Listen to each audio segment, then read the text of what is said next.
去沖繩啊！今次3代同堂坐 MSC Belisma 佢哋5日4夜沖繩來回嘅行程。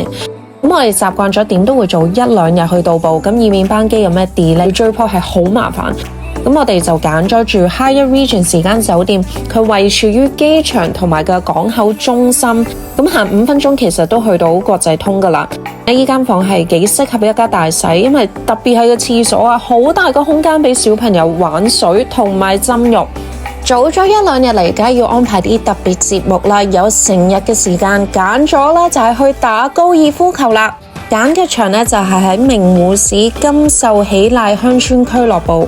10點開波，咁我喺那覇嗰邊過去都要1個鐘嘅車程時間，仲要 warm up 下，咁預早2個鐘，8點呢就要出發噶啦。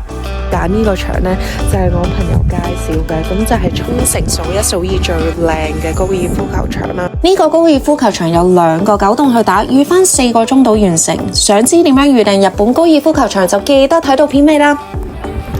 其實咧，今次我就安排得有啲趕急嘅，咁佢個零月前先至 book。咁正常嚟講呢，其實當地嘅人分分鐘可能去到3-4個月前已經開始預訂，因為11月到3月咧係沖繩打波嘅旺季嚟嘅，所以大家留意下個價錢都幾貴下，35 yen 打18個洞包1個 lunch。但冇辦法，沖繩係日本最和暖嘅地方，個個都湧晒過嚟打波。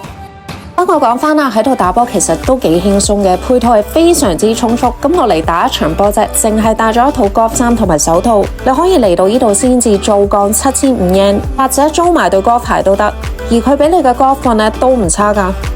佢打洞開波呢，就會有一個好專業嘅攝影師幫你影下相，搞到我自己都有少少唔好意思。不過影出嚟嘅效果呢都幾唔錯嘅。睇落去好似我好勁咁，但係其實我只不過係打咗5年波，仲要唔係成日打，咁所以都算係好初哥嘅啫。呢個場嘅球道呢，其實相當之闊嘅，咁都相對容易應付，同埋就唔會成日唔見波。我自己咧好中意打高爾夫球，其中一個原因就係可以俾大自然圍繞住，每次打完波嘅心情都係好輕鬆噶。嚟到呢度啦，基本上你買1-2排波，其實我都覺得夠啊。呢度啲人好得意，打完波呢係興唔執波啊，周圍都見到啲二手波俾你執。我身邊呢有啲人打波已經勁到目測呢就知個波筒嘅洞係距離有幾遠，咁但係我係未去到咁嘅境界，咁所以呢我就會推介大家同我一齊用一個 app 叫做 Golf Shot 嘅，佢係一個免費 app 嚟嘅，有齊晒全球嘅高爾夫球場記錄。咁只要你喺個 Apple Watch 啦，同埋電話度下載呢個 app， 然後打開手機嘅應用程式，下載你準備打嗰場波嘅資料，佢就會同你嘅 Apple Watch 同步到，係非常之神奇。用 GPS 定位，大概就知道你企緊嘅位離個洞口有幾遠距離啦。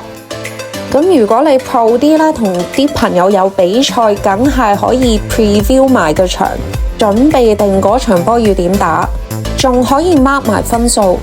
打完呢個洞喺個手錶度掃一掃，就會去到下個洞嘅資料噶啦。依家咧就帶大家去睇下呢個手錶嘅 function， 同埋睇埋我試打一場波啦。不過講明先啊，我係好屎波噶。如果大家有好嘅高爾夫球教練介紹咧，歡迎留言話俾我知。好，對標357。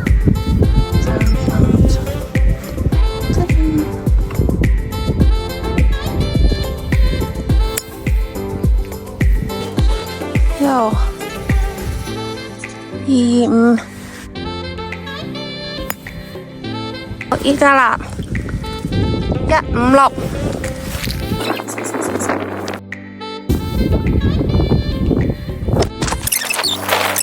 好，50啫，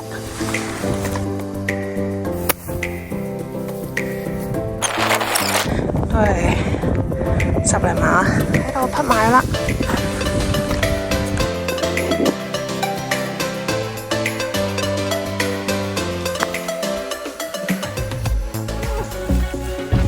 打完18個洞啦，咁依家大概4個鐘度啦，打咗18個洞。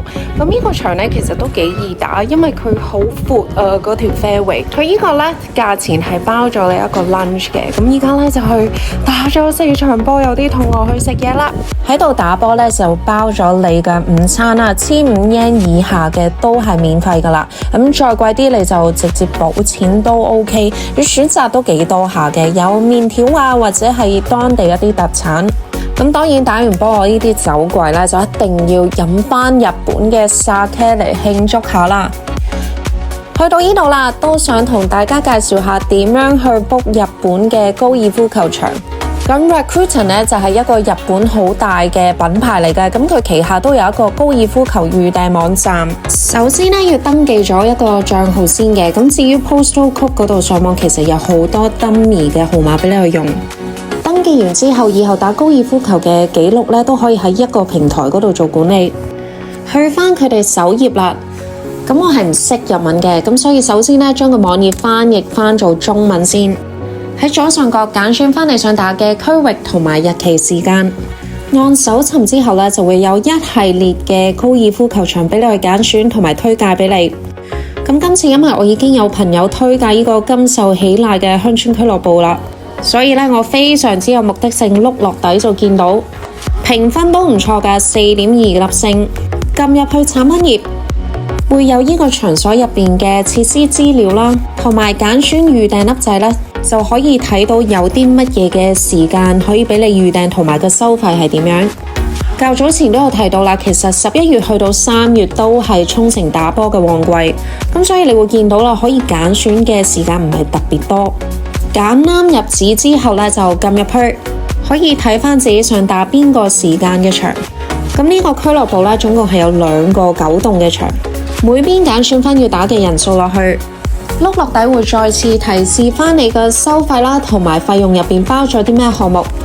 咁非常之簡單呢，就做咗個預訂，而佢個費用呢，會喺即場去到個波場嗰陣時先俾嘅。咁如果啦，你想打多1-2日啊，咁其實呢度呢係有間酒店去住，一覺起身就打場波，或者甚至乎一日打3場波，27個洞都得。咁不過咧，今次個 trip 主打就係上郵輪啦，咁所以今日打完一場波，聽日就出發去郵輪玩啦。順便推介埋各位 golf 友啊，去得日本一定要行 golf 5呢個高爾夫球日用品嘅 outlet。平時喺香港呢，真係唔捨得買高爾夫球嘅衫啊或者鞋，但係嚟到呢度啦，起碼平1折啊，梗係要嚟呢邊掃下貨啦。Anyway， 希望大家呢就中意我呢條影片啦，亦都歡迎大家有咩高爾夫球嘅心得或者打過啲咩場靚嘅留言分享俾我聽。下集就會出發帶大家上 MSC Belisma 去睇下有咩玩啦。下集再見。